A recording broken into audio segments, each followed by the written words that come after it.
Coach Cardoso representing the home side. Coach, maybe just opening remarks. I know you just landed from Devon, but just your thoughts heading into this fixture and also your thoughts on Sekhukhune. You played them about a week or two ago in the league, but this is a different fixture because it's a cup competition.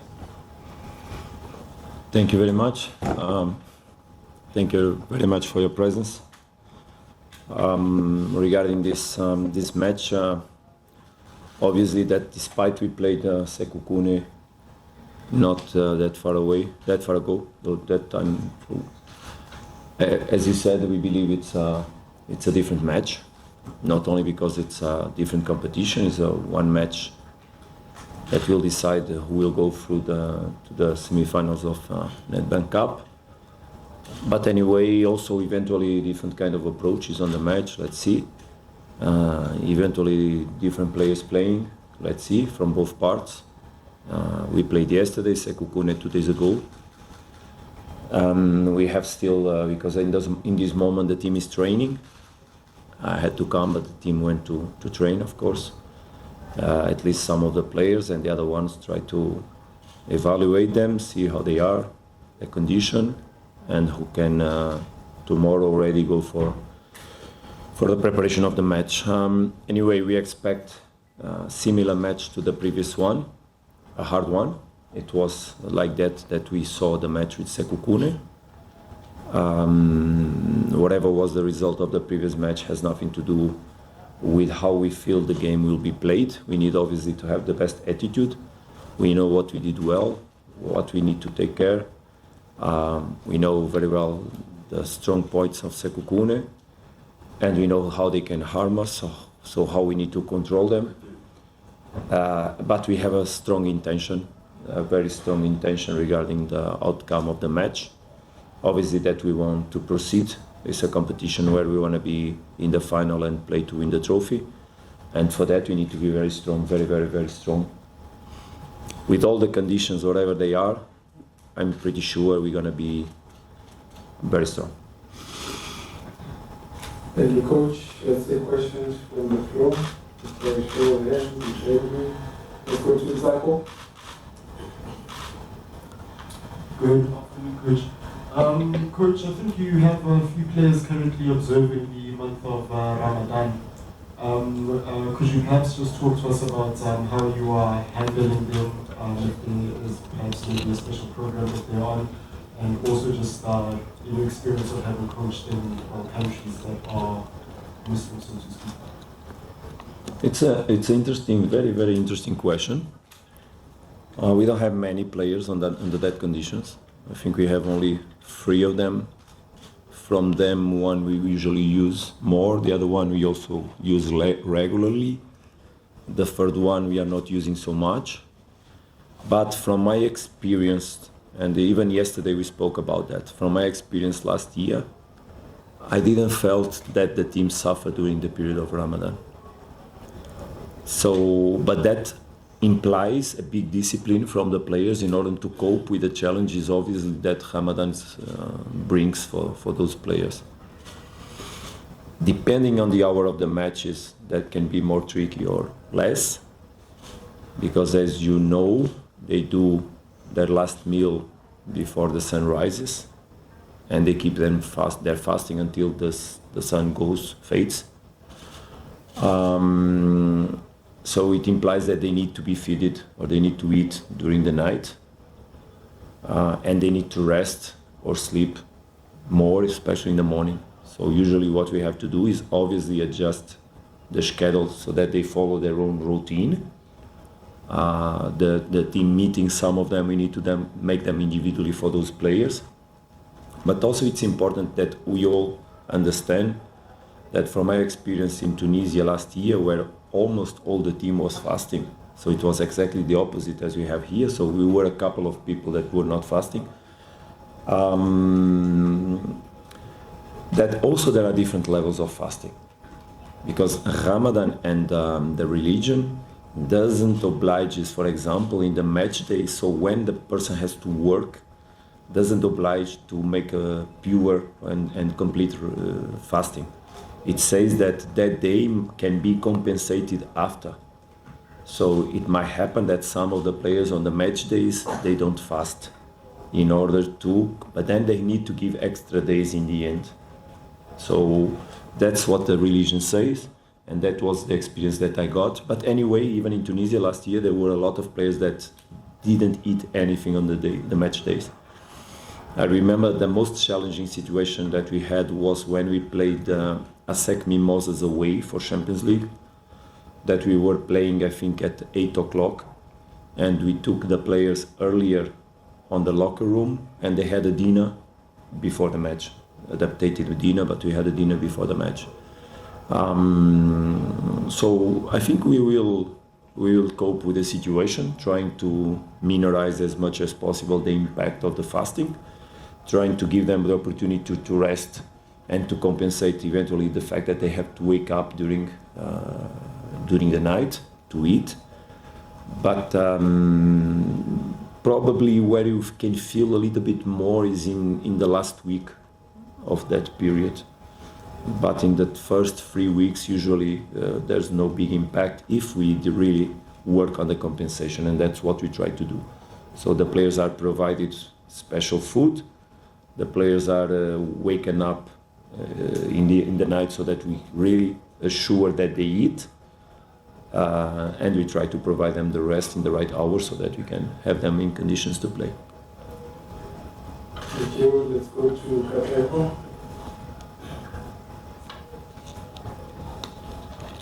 Coach, when you look at, that before the first game against Sekhukhune, you did mention the physical aspect. We also saw that against Golden Arrows yesterday with Lucas coming on the back of some tough challenges. So where do you draw the line between physicality and also trying to play the game in the right manner? Very interesting question also. Obviously that the impact of the fatigue in the players can happen in a different way. Players, not all of them, they have the same pattern of physical activity during the matches. As I said already in some press conferences, the ones that suffer most are the ones that have to do, or usually they do very explosive actions. Because the fatigue conditions a little bit the capacity to repeat high intensity efforts. So it's normal that the players that have that pattern of activity and that their game depends on that capacity, they feel more affected eventually. Fatigue also is felt more in the third, fourth match in a row. So in the first, second that you enter in such schedules, you don't feel so much, but in the third, fourth, it can happen that it will touch you. But also is a matter of how used you are to that kind of work. And obviously that helps us a little bit because we work with players that have been doing it already, maybe not so aggressive as these last 2 weeks, and mostly this last the matches that we have ahead, last one and the next two, because we're going to play 3 times in a row on the third day, what is absolutely unacceptable in my way of seeing. But it's what we have. We'll manage context. I think that yesterday was clear in the first half that it was difficult to pick the rhythm of the match, but it was also clear in the second half how strong we were and how we should have obviously won the match yesterday. And this is just what I ask, to let us play football, nothing more than that. Right, as we proceed, Tempa Shabalala.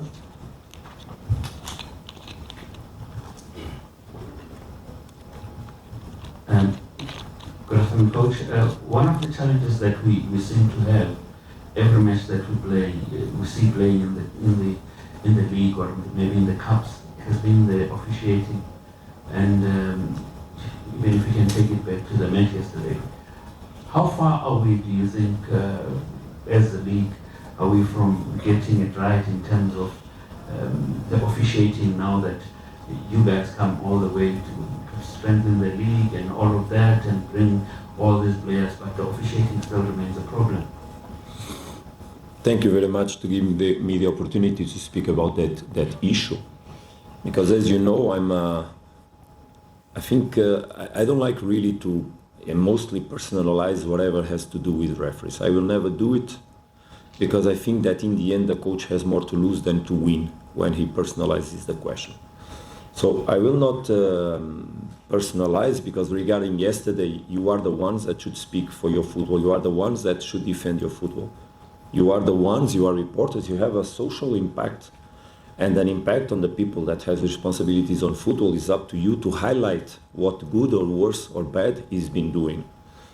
What I tell you is that at the same time that the conditions where football is played, the level of the coaches is increased or should be increased. The level of the players is increased. Also the level of the referees should be increased. In general, but it's not in South Africa, it's everywhere in the world. I think obviously that it would be very important that VAR could be put on working here in South Africa. It would help the referees, because also referees, they are human beings, and when they make a mistake during the match, it's normal that can happen. When it's too many mistakes in one match, obviously it's not comfortable. And as I said, it's up to you to look to yesterday's match and see what happened. Because in a normal game yesterday we have won, and that costed us 2 points. That can be very important on a championship fight, can be very important on the morale of the team.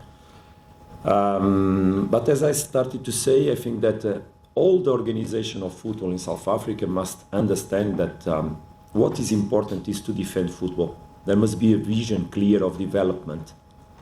And I'll give you an example. For example, in Europe, in Portugal, before a match, there's always a meeting between the referees, the two parts, the officials, where they discuss all the organization of a match. I used to attend, when I was assistant coach, I used to attend those meetings. And there was a discussion and a talk about how people should relate, how people should, because even the relation between the coach, the referees and the coaches that are on the bench, they should be really well taken care and protected, because coaches and players, they are emotional. We deal with emotions. Referees also, but they are not in charge. They are not in question when there's a football game. Players are evaluated, coaches are always scrutined, evaluated also. And referees are the ones that in the middle of that have a big responsibility to take care of everybody around. So the way you relate with the different agents, players or coaches should be nice, polite, positive, so that also they help us to be in the right mood, in the right direction, in the right relation. And I always tell, help us, just help us, because we are under big stress, is normal. We depend on what's happening. They don't depend, we do. Because they are evaluated in the end of the season, whatever happens. And of course they have eventually evaluation every match, but it's not the same. Yesterday I was telling, please don't forget, we are playing for a championship. We are 8 matches from the end of the season. So please respect what's happening in the pitch. And that's what we ask only. We don't want to be ever have a favor of whoever it is, but we just don't want also to have anything on the pitch that we say, please, we just want to be respected. My players as individuals, on the way they are approaching, on the way people speak with them. Also myself, because I don't speak bad for the referees. I don't use bad language. I can protest, but I don't use bad language. If I will ever do it, I will be the first one immediately to say, oh, sorry, it escaped from my mouth. I will not repeat it, because I'm not like that. And I also don't like to hear that I am disrespecting someone when I don't speak bad for no one. But I heard it already, more than once.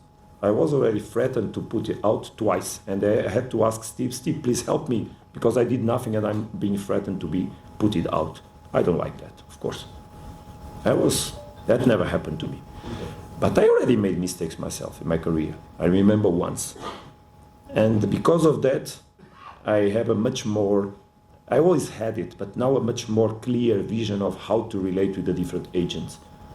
Because whatever happens in a football match, we should always understand that the next day life will go on. And we are privileged people. We are privileged people. We have good salaries.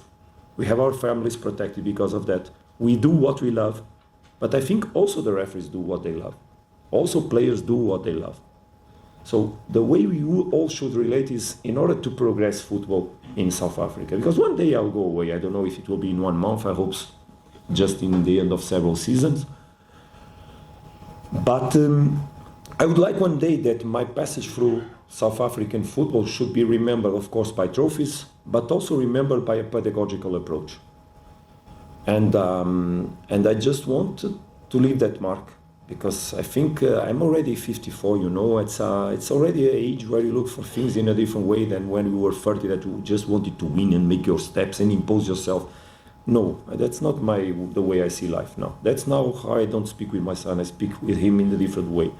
So these values that we try to have, and it's important that you understand, Sundowns is a club where there are values that I need myself also to respect. I cannot provoke whatever happens situation, because I know I will be called on attention, because we have values inside the club, a way to relate with the things. And I must respect that. There's also a commitment for myself to the club on my own contract regarding the behavior I should have. So I know where I step my feet. I should control myself. And I hope I will never put the foot out of that line. I will make my best not to happen. But I ask everybody to help us to have the right emotions, to live the right emotions. Because I think I said that already publicly. Bad thoughts bring bad emotions. And when people start, or there's things that happen that we don't understand clearly, obviously they put in our minds bad thoughts. And because of that, we might have bad emotions. And then the behaviors can be not the ones we want. So I'll make my best to keep that line. I'll make my best to keep my players on that line. I work hard on that. I work hard on the mindset, hard, very hard. And yesterday at halftime, believe guys, I was so strong with my players, telling them to just focus on football, Because in the end, also the referee is a human being, and maybe he was just, whatever match it is, having a bad day, because maybe the referees, they also have right to a bad day. That's why I say VAR is important, because that helps a referee to not have such bad days, because they can happen. They can be corrected. It's an opportunity that we give to referees to make less mistakes, to be better. And that's just how I see football. It's some money that is well spent on VAR. And on education. We all should develop education. I was speaking with Chuping before we sit here about the education we do on coaches in Portugal. And that education should be transversal to all the football agents, to the people that manage this football. Because, for example, nowadays in Portuguese Federation, there's licenses for agents, there is licenses for sports directors, there's even education for presidents. It's so funny, but it's true. Because the business became so wide open, there are so many tools that also to be a good sports director, a good team manager, a good president, you also need to manage more than just money in order to impose yourself as a president, or you understand what I mean, yeah? And that is very important. That's how then we can be more wise on bringing the right decisions for the football game, so that indeed we protect. Because I said it here, I want to repeat it again. Football is a product that we have to sell, to make money, to bring more money for the clubs. Because if you sell the game abroad, the TV rights, the clubs will receive more money from those rights that should be shared the way they are shared, more equally or less equally, because there are different ways to do it. In England, there's even an unbelievable way to do it. A team that goes from Premiership to the second division, they get even more budget than the teams that are in the lower positions on the Premiership, because that's the way they try to keep the investment that the clubs did. So there's different ways to share the TV rights. But one thing is clear, the money we make from football should stay in football, in the clubs, that are the ones that invest in players. So better facilities, better players, better conditions, better referees, better management, everything, better coaches, for sure. And also regarding coaching, it has nothing to do with being foreigner or being South African. There are South African coaches good, very good. For sure there are weak, like there are Portuguese weak, average, good and very good. It's not a matter of race, even sex, because there are fantastic women coaches nowadays. It's just a matter of being in the business and trying to make the best. That's how I see the things. Thank you, Coach. Thank you, Temba.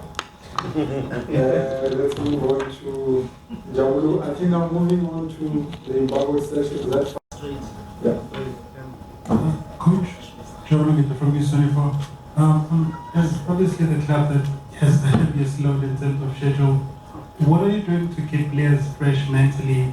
Because obviously there are various metrics for the body, and what needs to be done in the long run, not just the short Sundowns, but to manage that aspect. There's one thing from Steve Compella that I shared yesterday on my Instagram that is so beautiful regarding the way you deal with football teams. Because football performance has not only to have 11 in this case, or when you play, but a group of players thinking the same things at the same time under a good physical conditioning.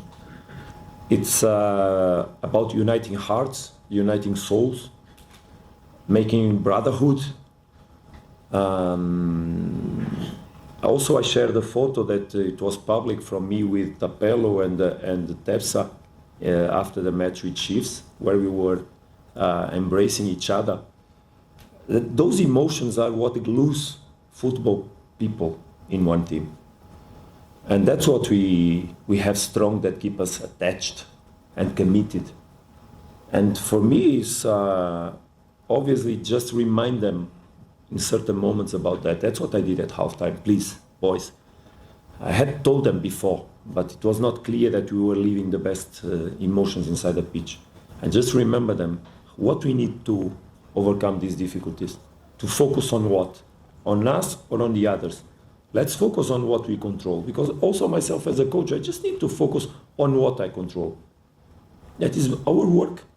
Create a team that is balanced but enough aggressive, deal with the risk in the different moments of the game, try to bring variants on the game that can make the job more difficult for the opponent, trying to score the goal that we needed yesterday in order to win the match, and we did it.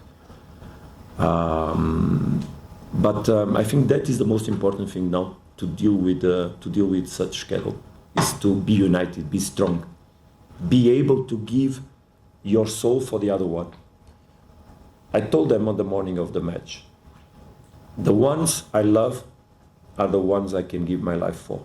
I would give my life for my mama, I would give my life for my papa, I would give my life for my son. If we have a strong connection between ourselves and we can love each other, we are willing to give something more than just play football aside of someone else when we are in the pitch. Because sometimes you are tired, you are dying, but you still need to run for something, because there was a guy that lost a 1-against-1 and you still need to compensate him.